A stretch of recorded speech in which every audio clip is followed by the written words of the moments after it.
Welcome to Canucka White Stories, where every tale claws into the darkness. Brace yourself for the untold, the raw, the real. The elevator arrived. Before I pressed the button, I stood in the lobby of my apartment building, half asleep, staring at my phone. It was 2:08 a.m. I'd stayed late at work again, another deadline.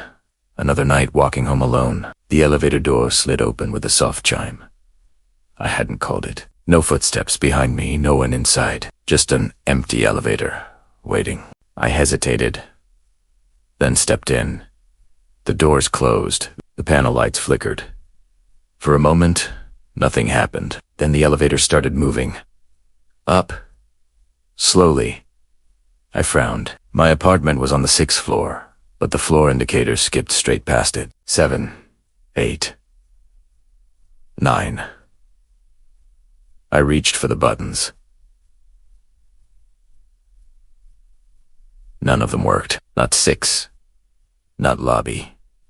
Not emergency stop. My phone buzzed. Unknown number. If you're in the elevator, don't look at the floor numbers. My stomach dropped. I checked the time. 2:11 a.m. the same time.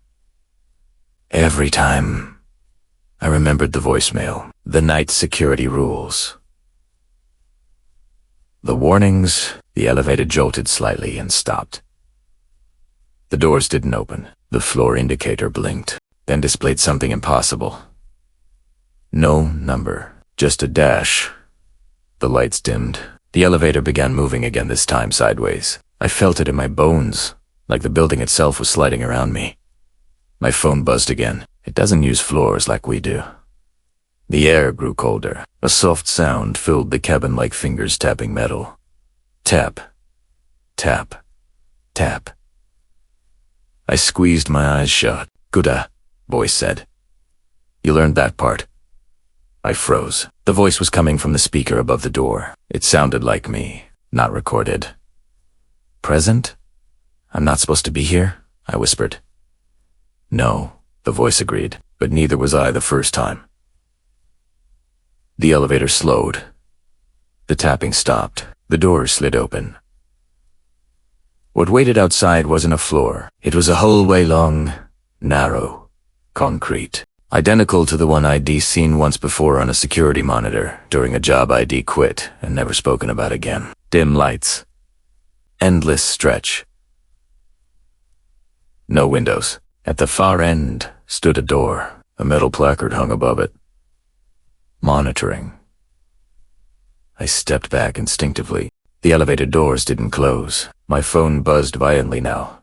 Messages stacking up from the same unknown number. This is where it checks continuity. This is where it decides if you're still you. "I didn't agree to this," I said. "You did," the voice replied calmly. "You answered the call. You took the job. You stepped inside." Footsteps echoed down the hallway. Slow. Measured. I saw movement, someone walking toward the elevator. Their gait was familiar. Their silhouette was wrong. "Don't let it reach you," my phone buzzed. "If it does, you stay." And it goes back. The figure stepped into the light. It was me. But older, eyes sunken, skin tight, a tiredness carved deep into the face. "I just need the elevator."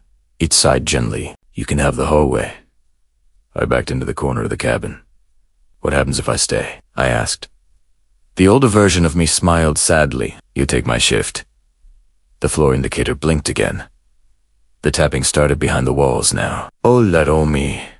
The phone vibrated one last time. "Rule stays the same everywhere. Don't interact. Don't open doors. Don't switch places." The elevator lurched. I slammed my hand against the door, close button.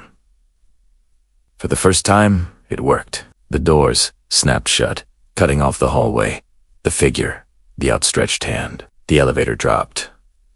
Fast. Violently. I screamed as the floor indicator spun wildly, numbers, symbols, things I didn't recognize. Then, ding, the doors opened. Lobby bright.